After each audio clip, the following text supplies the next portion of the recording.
नमस्कार। उपभोक्ता मंच में आपका स्वागत है। उत्तर प्रदेश पावर कारपोरेशन के 2025-26 के बिजनेस प्लान को लेकर पूर्वांचल डिस्कॉम में चल रही कथित करप्शन प्लानिंग सुर्खियां बटोर रही हैं। लेकिन सवाल उठता है कि आखिर ये थमेगा कैसे और इसके लिए जिम्मेदार लोगों पर क्या कार्यवाही संभव है। विद्युत मंत्री के शर्मा का ये कहना कि यदि कहीं धुआं हो तो वहां चिंगारी का होना माना जाता है, किंतु इसके लिए जांच जरूरी है।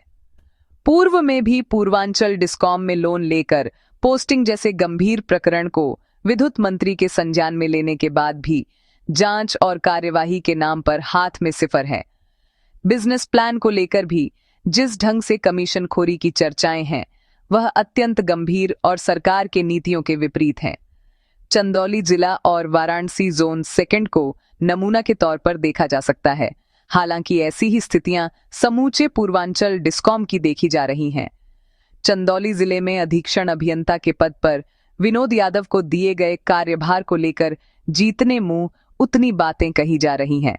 चंदौली मंडल में अधिशासी अभियंता अरविंद यादव विपिन सुनील यादव से जूनियर बैच के अधिशासी अभियंता टेस्ट विनोद यादव को आखिर किन परिस्थितियों में प्रबंधन के द्वारा अधीक्षण अभियंता का पद थमाया गया, इस पर सवाल उठना लाजमी है।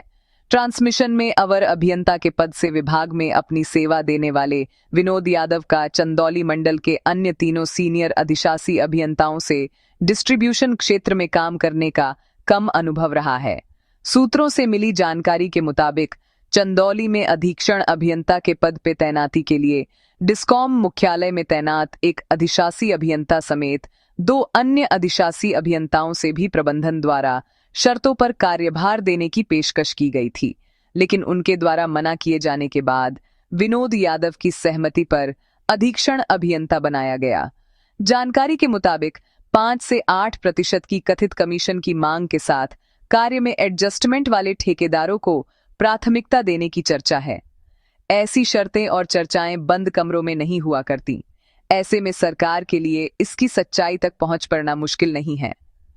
वाराणसी जोन सेकंड के मुख्य अभियंता का फिलहाल तीसरी बार कार्यभार देख रहे राकेश पांडेय के द्वारा बिजनेस प्लान से जुड़ी प्लानिंग को करने के लिए जिस कौशल का इस्तेमाल किया जा रहा है उसको लेकर भी चर्चाओं का बाजार गर्म है। विभागीय सूत्रों के मुताबिक मुख्य अभियंता पांडेय के द्वारा डिस्कॉम प्रबंधन से जुड़े एक चर्चित नामचीन अधिकारी से मिलकर इस बात को सुनिश्चित कर लिया गया था कि मुख्य अभियंता स्तर से बिजनेस प्लान की औपचारिकता के बाद ही किसी अन्य व्यक्ति की तैनाती की जाए।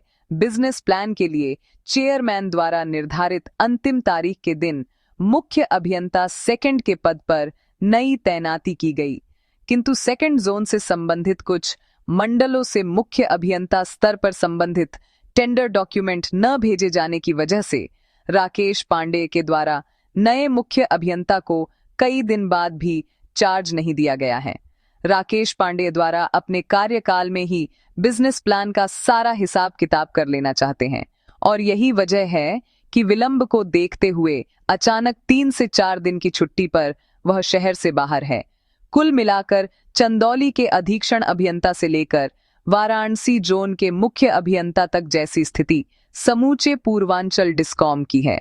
देखना महत्वपूर्ण होगा कि इस खुलासे के बाद भी विद्युत मंत्री और प्रदेश सरकार बिजनेस प्लान जैसे महत्वपूर्ण मसले पर जांच कर कब कार्यवाही की जाती है।